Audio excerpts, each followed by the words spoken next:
नमस्ते। लामो समयपछि आज नयाँ एपिसोड लिएर आएको छु। हरेक हप्ता नयाँ एपिसोड ल्याउने मेरो प्रयास रहे पनि कार्यव्यस्तता र कार्यक्रमलाई आवश्यक डाटाहरू सङ्कलन गर्न समय लाग्ने भएको हुँदा कहिलेकाहीँ धेरै नै विलम्ब हुन गएकोमा यहाँहरू सबैसँग क्षमा प्रार्थी छु।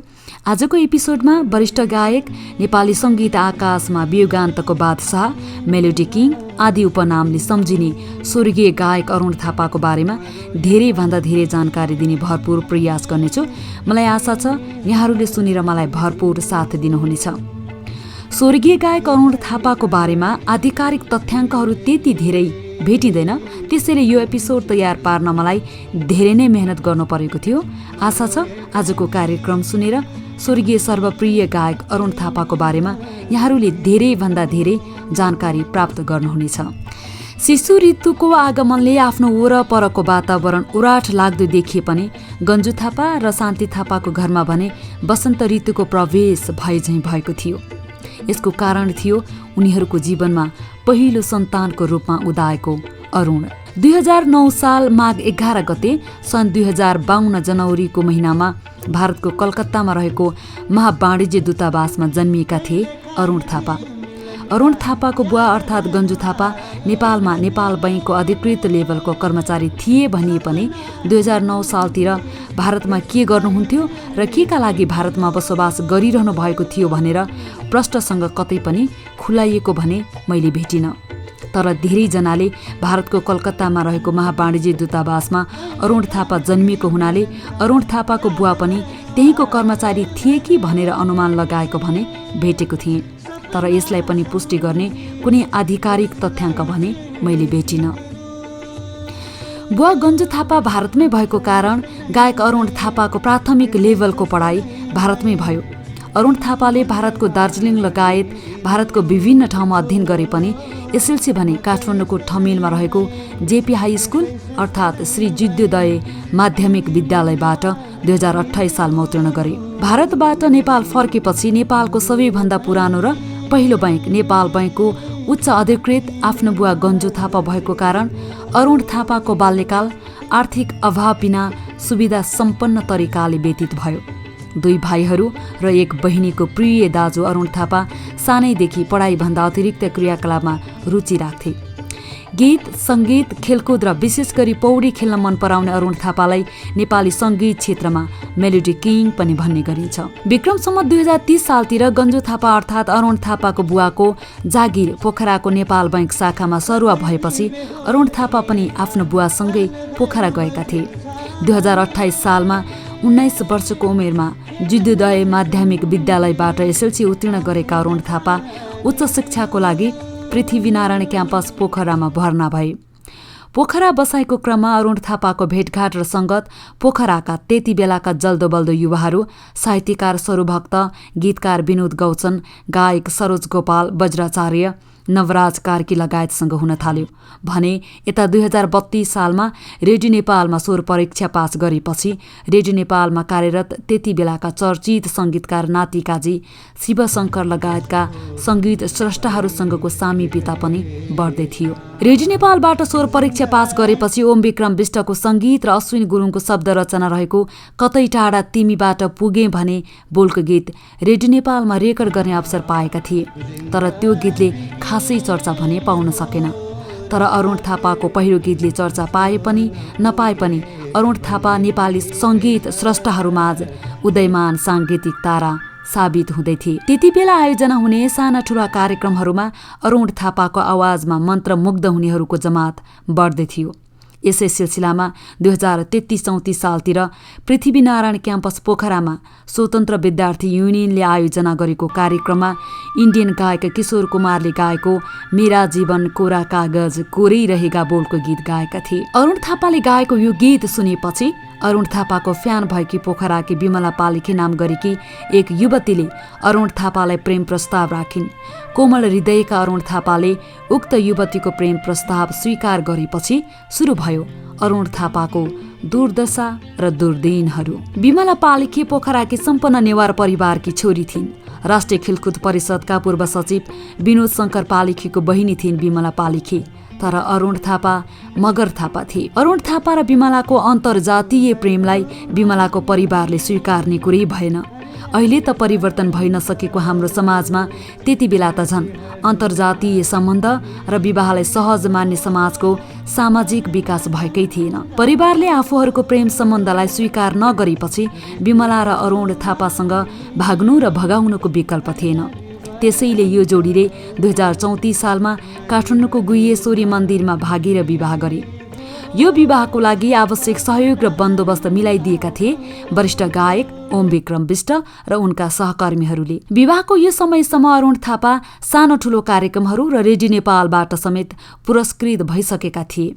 अरुण थापाको बारेमा आधिकारिक तथ्याङ्कहरू त्यति धेरै भेटिँदैन, तर केही पुराना स्रष्टाहरूको अनुसार 2034 सालमा विमलासँग प्रेममा रहेकै बेला राजेन्द्र रिजालको शब्द र राम थापाको सङ्गीत रहेको ऋतुहरूमा तिमी हरियाली बसन्त हो बोलको गीत गाएपछि भने अरुण थापाको साङ्गीतिक उचाइ यसरी बढ्यो कि उनलाई नेपाली सङ्गीत आकाशमा चिन्न र चिनाउन अरू कुनै माध्यमको आवश्यकता नै परेन। भर्खरै प्रेममा परेका अरुण थापाको गीतले चर्चाको शिखर चुमे पनि अरुण थापाको प्रेमले भने दुर्गतिको दिनहरू भोग्नेवाला थियो। अरुण थापा र विमलाको यो जोडीलाई छुटाउन पोखरामा रहेका विमलाका बुवाले अरुण थापालाई मार्ने समेतको योजना बनाएका थिए। आफ्नो बुवाको यस्तो योजना थाहा पाएपछि विमलाका दाजुले यसरी मान्छे मार्दा पछि आफूहरूलाई नै नराम्रो हुन सक्ने, बरु अरुण थापालाई सम्झाएर बहिनीलाई घर फर्काउने भनेपछि विमलाका बुवाले अरुण थापालाई मार्न पठाएका रति सिंह भन्ने मान्छेलाई फर्काएका थिए भनेर केही अरुणकालीन स्रष्टाहरूले आफ्नो आलेखहरूमा लेखेका छन्। यो समय अरुण थापा र विमलाको लागि निकै कठिन समय थियो। उनीहरू आफ्नो प्रेम सम्बन्ध छुटाउन भइरहेको सबै खेलहरूबाट जानकार थिए। त्यसैले विवाहपछिको समयले यी दुई नव दम्पतिले विवाहपछि आफ्ना र आफन्तको घरमा लुक्दै छिप्दै बिताए। सधैँ यसरी लुकेर दिन र हप्ताहरू बिताउन त सकिन्छ, तर पुरै जिन्दगी बिताउन सम्भव थिएन। अरुण र विमलाले एक दिन त मैदानमा उत्रनु नै थियो। अरुण थापा र विमलाले विवाह गरेको केही महिनापछि विमलाका दाजुले अरुण र विमलालाई भेटेर बहिनीलाई केही दिनको लागि माइत पठाइदिन अरुण थापासँग अनुरोध गरे। सुरुमा त विमला र अरुण थापा दुवैले मानेका थिएनन्, तर विमलाका दाजुले बुवा आमा न्यास्रिएको र पछि परम्परा अनुसार धुमधामले विवाह गरिदिने भनेपछि अरुण थापा विमलालाई माइत पठाउन सहमत भए। अरुण थापाले विमलाका दाजुको कुरा पत्याए र केही समयका लागि भनेर विमलालाई माइत पठाए।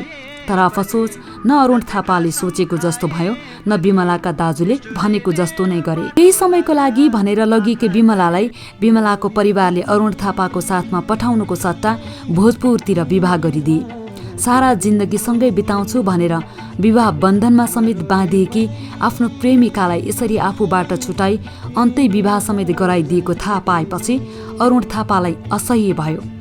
यो घटनाले अरुण थापाको हृदयमा यस्तो चोट लाग्यो जुन चोटलाई अरुण थापाले कसै गरे पनि निको पार्न सकेनन्, जसलाई बिर्साउन अरुण थापाले लागु पदार्थको सेवन गर्न थाले। सायद आफ्नो विपना र विगत मिठो नलागेरै होला अरुण थापाले भुलौँ भुलौँ लाग्यो मलाई सपनीमा, मिठो लाग्दैन विपनी भन्ने बोलको गीत गाए। 2036 सालतिर अरुण थापाले जति माया लाए पनि जति कसम खाए पनि निष्ठुरीले बाटो लाग्दा आँखा तरी गएपछि मनमा पीर त पर्ने नै भयो, यो मन त्यसै मर्ने नै भयो भन्ने बोलको गीत आफ्नो प्रेमिका विमला पालेखीलाई इङ्गित गरेर गाएको यो गीतले पनि सर्वाधिक चर्चा पायो। विमला पालेखीले माइत पुगेपछि अरुण थापालाई बिर्सिन् वा पारिवारिक दबावमा जिन्दगीको बाटोहरू नै परिवर्तन गर्न बाध्य भइन्, त्यो बाटो कतै उजागर गरेको भेटिएन। तर यता अरुण थापा भने जिन्दगीसँग हार्दै लागु पदार्थको नसामा आफूलाई हराउन थालिसकेका थिए। दिन प्रतिदिन अरुण थापाले गाएको गीतहरूको उचाइ बढे पनि अरुण थापाको परिवार र प्रतिष्ठाको उचाइ भने घट्दै थियो। विमलासँगको प्रेम सम्बन्ध छुटेपछि अरुण थापाले निराश गीतहरू मात्रै गाए। अरुण थापाले आफूले जस्तो भोगे गीतहरू पनि त्यस्तै मात्र गाए, शब्द पनि त्यस्तै मात्र रोजे। अनौठो र भिन्न आवाज भएका अरुण थापा गीत छनौटमा अत्यन्त चुजी थिए। उनी गीतको शब्दले आफ्नो मन, मुटु र मस्तिष्क छोएपछि मात्र गाउनको लागि तयार हुन्थे। ऋतुहरूमा तिमी बोलको राजेन्द्र रिजालको शब्द र राम थापाको सङ्गीत रहेको गीत 2002मा BBC नेपाली सेवाको विश्वव्यापी सर्वेक्षणको टप 10मा 7औं नम्बरमा सूचीकृत हुन पुग्नुले अरुण थापा शब्द छनौटमा कति माहिर थिए भनेर प्रश्न हुन्छ। अरुण थापाले जम्मा 39वटा गीतहरू मात्र गाएको आधिकारिक तथ्याङ्क छ। प्राय अरुण थापाले गाएको कुनै पनि गीतले गुमनाम भएर बाँच्नु परेन। योबाट थाहा हुन्छ कि अरुण थापा कति सशक्त गायक थिए भनेर। उनका सबै गीतहरू उत्तिकै चर्चित, जीवन्त र अमर छन् आज पनि। 2034 सालपछि बदलिएको आफ्नो जीवनशैलीलाई लयमा ल्याउन हरसम्भव प्रयास अरुण थापाले नगरेका पनि होइनन्। पहिलो प्रेम अर्थात् विमलासँगको बिछोडपछि अरुण थापाले ललितपुर निवासी मुना केसीसँग फेरि पनि पारिवारिक असहमति बिना नै दोस्रो विवाह गरे। अरुण थापा र मुना केसी दुवैको परिवारले नरुचाएको यो विवाह पनि अरुण थापाको लागि त्यति सफल सिद्ध हुन सकेन। कारण थियो अरुण थापाको लागु पदार्थ सेवन गर्ने आदत। सधैँ लागु पदार्थको नसामा हराइरहने अरुण थापालाई जीवनको लयमा ल्याउन मुना केसीले हरसम्भव प्रयास नगरेकी पनि होइनन्। तर जति नै गरे पनि अरुण थापाले लागु पदार्थ छोड्न सकेनन्। फलस्वरूप आफ्नो बुवा गन्जु थापाले झम्सीखेलमा किनेको घर जग्गा, गाडी सबै लागु पदार्थ सेवन गर्ने खर्च जुटाउनकै लागि बेचेर सकिदिए। आफ्नो करोडौँको सम्पत्ति सकेर सबै परिवारलाई रोडमा ल्याइ पुर्याइ सक्दा समेत पनि अरुण थापाले आफूलाई कुलतबाट छुटाउन सकेनन्। अरुण थापा र मुना केसीबाट 2040 सालमा एउटी छोरी जन्मिन् जसको नाम करुणा थापा हो। उनी अहिले अस्ट्रेलियामा बसोबास गरिरहेकी छिन्। यदि लागु पदार्थबाट आफूलाई टाढा राखेर आफ्नो पारिवारिक जीवनलाई सम्हाल्न सकेको भए अरुण थापासँग फक्रिँदै गरेकी फूल जस्तै छोरी र आफूलाई माया गर्ने श्रीमती नभएको होइन। तर अपसोच अरुण थापाले न लागु पदार्थ छोड्न सके न विमलालाई भुल्न सके। 2053-54 सालतिरको कुरा हो। बागबजार स्थित शङ्करदेव क्याम्पसको विपरीत दिशामा भएको जी फन्डको कार्यालय रहेको घरमा मगर भाषा सेवीहरूको पत्रिका लाभको कार्यालय थियो।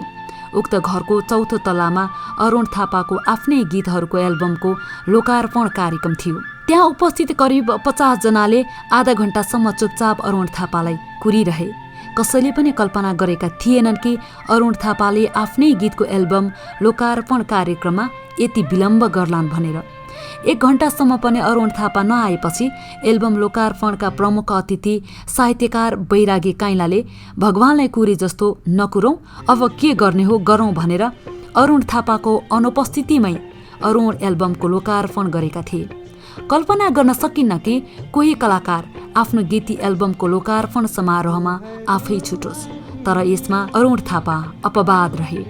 उनी त्यति बेला जीवन बियोको पीडा र ड्रग्सको नसामा निर्लिप्त भएर त्यति बेलासम्म भोजपुरबाट काठमाडौँ बसाइ सरिसकेकी विमलाको घर अगाडि बेहोस भएर लडिरहेका थिए भनेर भनिएको छ भने कतिले भोलिपल्ट बुझ्दा बागबजारबाटै अरुण थापालाई पुलिसले पक्रेको रहेछ भनिएको छ। 2052 साल मङ्सिरमा आयोजना भएको एकल साँझमा ठडिँदा पनि नसाएको लैबरीमा नै अरुण थापाले गीत गाएका थिए। कार्यक्रम सुरु हुने बेलाभन्दा अघि उनी 2 घण्टा टोयलेटमा हराएको अरुण थापा प्रतिष्ठानका अध्यक्ष सन्दन थापा सम्झन्छन्। अरुण थापाले अन्य जति साङ्गीतिक कार्यक्रममा सहभागिता जनाए त्यहाँ उनले नसालाई अघि र आफूलाई पछि लगाएर प्रस्तुत भए। हिन्दी फिल्म देवदासको झल्को दिने अरुण थापाको जीवनको कथा पनि कुनै फिल्मको कहानी भन्दा कम लाग्दैन। सायद त्यही भएर पनि होला केही समय अगाडि केही सञ्चार माध्यममा अरुण थापाको बायो पिक्चर बन्ने समाचार पनि आएको थियो।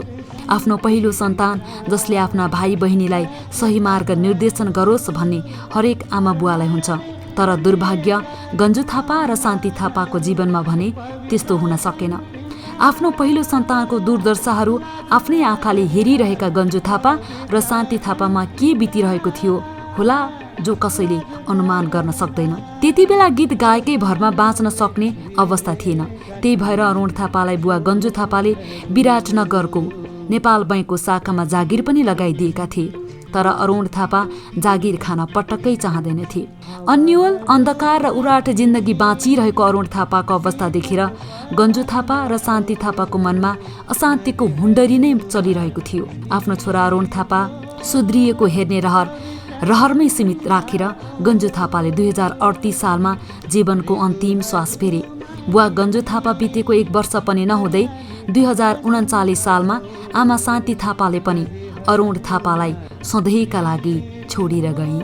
आफ्ना र आफन्तबाट एग्लिँदै गएका अरुण थापा झन्झन लागु पदार्थको दुर्व्यसनीमा फस्दै गए। यतिबाट मात्र अरुण थापाको जीवनको कथा सकिँदैन। लागु पदार्थको दुर्व्यसनीमा चुर्लुममा डुबिसकेका अरुण थापाले लागु पदार्थ बाहेक मेरो एक फक्रिँदै गरेकी छोरी र आफूलाई माया गर्ने श्रीमती पनि छिन् भन्ने कुरा नै भुलिदिन्छन्। फलस्वरूप अरुण थापाले श्रीमती मुना केसीको नाममा भएको एक टुक्रा जग्गा पनि लागु पदार्थ सेवनको खर्च जोहो गर्नकै लागि बेचिदिन्छन्। यसपछि अरुण थापा र मुना केसी बीच मनमुटाव सुरु हुन्छ। घर जग्गा सबै बेचेर आफ्नो परिवार करोडबाट रोडमा पुर्याइसक्दा समेत अरुण थापामा सुधारको कुनै संकेत नदेखेपछि अभाव, असमझदारी, उत्पीडनको सम्बन्धबाट वाक्क दिक्क भएर छोरी जन्मिएको 4 वर्ष पनि हुँदा नहुँदै 2044 सालमा मुना केसीले पनि अरुण थापालाई छोडिदिन्छन्। लागु पदार्थ छोड्न र पहिलो प्रेमले दिएको पीडा भुल्न नसकेका अरुण थापालाई आमा बुवा बितेको केही समयपछि श्रीमती मुनाले पनि छोडेर गएपछि पारिवारिक रूपमा एक्लो हुन पुग्छन्। अब उनको जीवनमा लागु पदार्थ सेवन नगर भनेर रोक्ने छेक्ने कोही हुँदैन। यसपछि अरुण थापा सामान्य लागु पदार्थबाट हिरोइन, सिरिन्ज हुँदै लागु पदार्थको चरम शिखरमै पुग्छन्। फलस्वरूप श्रीमती मुनाले छोडेर गएको 1 वर्ष पनि नहुँदै लागु औषध ओसार पसार तथा दुर्व्यसनीको अभियोगमा 2045 सालमा जेल पुग्छन्। लामो समय जेल जीवन भोगेर पनि अरुण थापा घर परिवार, आफ्ना आफन्त सबै त्याग्न तयार हुन्छन्, तर लागु पदार्थ छोड्न तयार हुनै सक्दैनन्। फलस्वरूप अरुण थापासँग छुट्टिएको केही समयपछि मुना केसी अर्थात् अरुण थापाको श्रीमतीले अर्को विवाह गर्छिन्। नाम होस् चाहे बदनाम होस् तर गुमनाम नहोस् भन्ने उखान अरुण थापाकै जीवनमा लागू हुन्छ। पोखरामा सङ्गीत जीवनको पूर्वार्धमा अरुण थापा निकै चर्चित थिए। सङ्गीतका धेरै बैठकी र कार्यक्रमहरूमा उनले आफ्नो गायकीले प्रभुत्व जमाउँथे। पोखरेली युवा संस्कृति परिवार गठन गरेर त्यस संस्थाको प्रमुख समेत रहेका अरुण थापा साहित्यकार स्वरूभक्तले सिगरेट पिउँदा सँगै रहेका अरुण थापा सिगरेटको खिल्लीमा गाँजा भर्थे र पिउँथे। सिगरेटका सिकारु जस्ता लाग्ने उनी गाँजाको साथमा ठर्रा सट हान्थे अनि उनका नसामा नसाको माद चढ्थ्यो र त्यो माद सङ्गीतमा उत्रन्थ्यो। त्यसपछि गिटार फिटेर गाउँथे किशोर कुमार र नारायण गोपालका गीतहरू। जीवनका लयहरू समात्दै गर्दा सङ्गीतका लय पक्रेका अरुण थापाको सङ्गीत यात्राको लय पोखराले हालिदिएको थियो भने बिलाइको कारक पनि पोखरा नै थियो। पोखराका विनोद गौचन, विक्रम गुरुङ, स्वरूभक्त, तीर्थ श्रेष्ठ, सरोज गोपालहरूको साहित्यिक र साङ्गीतिक ग्याङमा गिटार फिट्दै चिम्सा आँखामा मुस्कान भर्ने अरुण थापाले आफ्नै जीवनका लयहरू खोज्दा प्रेम, विवाह, वियोगको लयमा अल्झिएर तिनै लयहरूमा बिलाइ हुन पुगे। कुलतको लतका कारण 3 वर्ष नकुजेल र सदरखोरको जीवनबाट अरुण थापा रिहा त भए, तर नसाको क्रूर झ्यालखानाबाट कहिल्यै मुक्त हुन सकेनन्। बागबजारको कान्तिपुर गेस्ट हाउसमा आफैले सिर्जना गरेका धुनहरू, साथीहरूका जिन्स जाकेट समेत बेचेर नसाको धुन खोजेका अरुण थापा जति बदनाम भए पनि खासमा नामी गायक थिए। आजको पुस्ताले संसारका पछिल्ला प्रविधिमा आएका गीतहरू सुन्दै गर्दा पनि अरुण थापाकै गीत पहिलो रोजाइमा पर्नुले यसको पुष्टि गर्दछ। गोजीमा पैसा हुने बित्तिकै औषधि भन्दा लागु पदार्थको खोजी हुने अरुण थापालाई जीवनको अन्तिम समयमा आफू अब बाँच्दिन भन्ने लाग्न थालिसकेको थियो। जीवन यस्तै रहेछ बोलको युगल गीत गाउने तयारी चलिरहँदा अरुण थापाले भनेका थिए, सायद यो नै मेरो जीवनको अन्तिम गीत हुन्छ होला। तर त्यो गीतको रेकर्डिङ हुन नपाउँदै 2056 साल साउन 5 गते चरम आर्थिक सङ्कट र एकान्तवासमा हराउँदै बागबजारमा रहेको कान्तिपुर गेस्ट हाउसको एउटा सानो र साँगुरो कोठामा जीवनको अन्तिम सास फेरे। त्यति बेला अरुण थापाको कोठाबाट एउटा गिटार, 1 बोतल पेय पदार्थ र 13 रुपैयाँ पैसा मात्र भेटिएको थियो भनेर केही अरुणकालीन स्रष्टाहरूले लेखेका छन्। आफ्नो अन्तर्वार्ता लिन आउने पत्रकारदेखि आफूलाई भेट्न आउने जो कसैसँग छ भने 150 पैसा आफूलाई सापटी दिनु भन्ने अवस्थामा पुगेका अरुण थापा चुरोट किन्ने पैसा नभएर अरूले खाएर फालेको चुरोटको ठुटाहरू जम्मा पारेर कोठामा ल्याउँथे र आफूसँग पैसा नभएको बेला त्यही सिगरेटको ठुटाहरू पिउँथे। यही भएर पनि होला जीवनको अन्तिम समयमा अरुण थापा हेपाटाइटिस बी, कलेजोको संक्रमण, पेटको अल्सर लगायतका थुप्रै रोगहरूको शिकार भए। आफू बसेको गेस्ट हाउसको पैसा समेत तिर्न सक्ने अवस्थामा नरहेका अरुण थापाले गेस्ट हाउसको मालिकले पैसा माग्दा मेरो आफन्त आएर सबै पैसा एकैपटक तिरिदिने भनेर भन्थे। तर गेस्ट हाउसको पैसा तिर्न न अरुण थापाका कोही आफन्त पुगे न कोही साथी नै। सुन्दा कतै उपन्यास पढे जस्तो लाग्ने अरुण थापाको उदास अन्त्य नेपाली साङ्गीतिक इतिहासको दुःखद देहान्त यतिले मात्र सकिँदैन। कलाकारलाई राज्य स्तरबाट जुन सम्मान हुनुपर्ने हो त्यो सम्मानबाट अरुण थापा वञ्चित त थिए नै। मृत्युपछि पनि यी सर्वप्रिय गायकको पार्थिव शरीरलाई श्रद्धाञ्जलीको लागि प्रज्ञा प्रतिष्ठानको प्राङ्गणमा राख्न समेत दिएन। सामान्य कलाकारको निधनमा समेत श्रद्धाञ्जली सभा गर्ने र शोकधुन बजाउने रेडियो नेपालले समेत अरुण थापाको निधनमा न कुनै समवेदना प्रकट गर्यो, न श्रद्धाञ्जली सभा गर्यो, न शोकधुन नै बजायो। केही वर्ष अघि झम्सीखेल युवा क्लबले अरुण थापाको शालिग बनाएर अरुण थापालाई सम्झने प्रयास गरे पनि राज्य स्तरबाट अरुण थापालाई कुनै सम्मान र सम्झने प्रयास गरेको आजसम्म देखिन्न। जीवनको कठिनभन्दा कठिन अवस्थामा पनि सधैँ अरुणको साथमा उभिने अरुण थापा निकट अमृत गुरुङ, ईश्वर गुरुङ र बहिनी मीना थापाले धेरै साथ सहयोग गरे पनि जीवनको अन्तिम समयमा अरुण थापासँग नसामा हराउनु र एक्लै रहनुको विकल्प थिएन। हवस् त, यहाँहरूलाई आजको एपिसोड कस्तो लाग्यो? राम्रो लाग्यो भने लाइक, कमेन्ट र सेयर गर्नुको साथै मेरो युट्युब अकाउन्टलाई सब्सक्राइब पनि गरिदिनुहोला। मन परेन भने पनि मेरो कमी कमजोरीहरूलाई औँल्याइदिनुहोला। यदि यहाँहरूलाई यस्तै चर्चित विषय र व्यक्तिहरूको बारेमा जानकारी लिन मन छ भने कमेन्टमा मेन्सन गरिदिनुहोला। अर्को हप्ता यस्तै तपाईँहरूलाई मनपर्ने अरू कुनै व्यक्ति र विषयवस्तुको बारेमा भरपूर जानकारीहरू लिएर तपाईँहरूमाझ आउने नै छु। तबसम्मको लागि म रमा कार्कीलाई बिदा दिनुहोस्। नमस्ते।